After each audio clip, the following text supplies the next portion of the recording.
বিগত এমাহ ধৰি নিৰুদ্ধে হৈ আছে গোৱালপাৰা জিলাৰ লক্ষীপুৰ থানাৰ অন্তৰ্গত কুচাপ পাকৰি গাঁৱৰ মহম্মদ আলীৰ পুত্ৰ শাহাদত আলী নামৰ 25 বছৰীয়া যুৱকজন।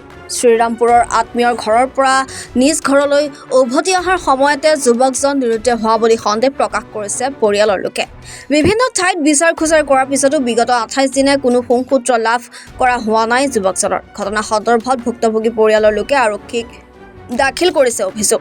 কোনো সদাশয় লোকে যুৱকজনৰ সন্ধান পালে নাইবা প্ৰত্যক্ষ কৰিলে 6901432291 নম্বৰত যোগাযোগ কৰিবলৈ অনুৰোধ জনাইছে পৰিয়ালৰ লোকে।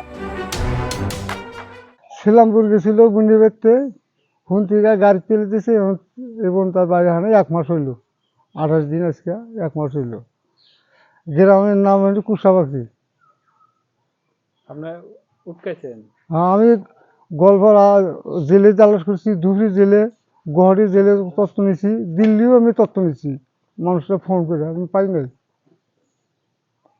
থানায় ফোনগুলো থানায় যা দিছি।